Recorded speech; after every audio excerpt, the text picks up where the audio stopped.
Well, as I mentioned at the start of the program, it was a momentous day yesterday for the government and particularly for the housing market, I would have thought, as Building and Construction Minister Chris Penk announced government moves to streamline the building consent regime by swapping out some council inspections for a self-certification scheme.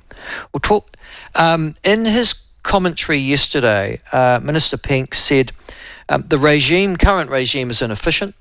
It adds cost and time to the build process, which makes it harder for Kiwis to realise their dream of home ownership.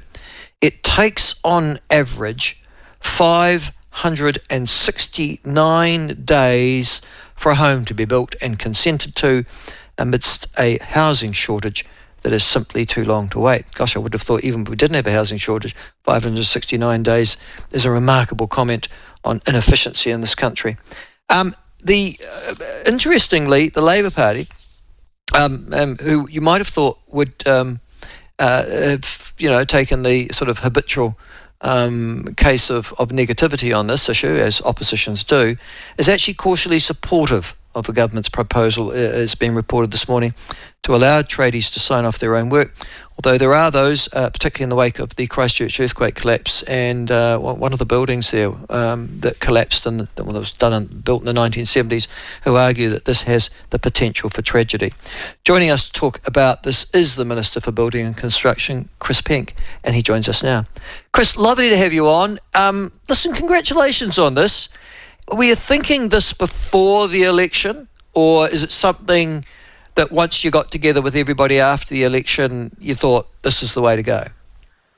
Yeah, good morning, Michael. And look, thank you for that. I'm really keen to, work with everyone, and I'm really delighted that Labor have cautiously supported the policy, as you've just noted. Yeah, I mean, it was before the election that National had said, and actually other coalition parties now in government together had said that we wanted a bit more of a flavour of this. And initially we were talking about allowing plumbers to self-certify in the same way actually the electricians already can. So initially it was just around,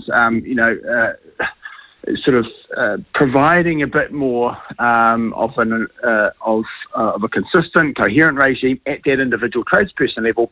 But what we talked about yesterday, for all the reasons that you've just said around the ridiculous amount of time that it takes to build in this country and the costs associated with that, is to say, well, if the same logic can apply to building companies that are doing a good job, and there have been some dodgy ones out there, so we need to have make sure that they are doing quality, that they've got the strength of financial position, so if they fall over, the homeowner's not left holding the baby at the end of the day, or for that matter, the council, and therefore you and me, the ratepayer.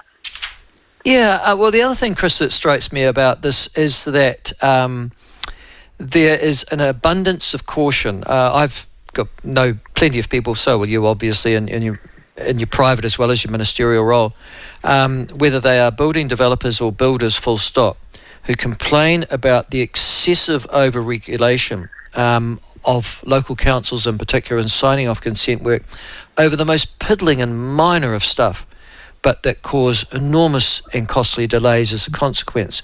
Will that kind of intrusion go as a consequence of yesterday's decisions?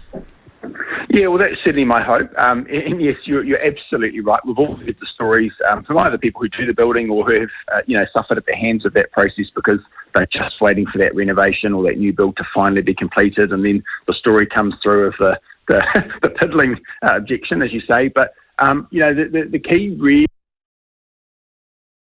Oops. All right, we just lost Chris. We'll get him back. Yes, the reason, though, for many of the local government excessiveness, I'm on.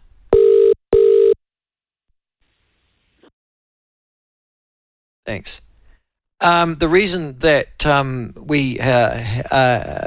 that local governments have taken this extraordinary, excessive and safety-first approach is mostly due to, as we get Chris back, I was just saying, Chris, the reason that councils have taken this mostly extraordinarily safety-conscious approach, and this, as you say, this sort of piddling irrelevance suddenly becomes, stopping of work, etc., in construction, is because of the leaky homes crisis, in which they are the last person standing.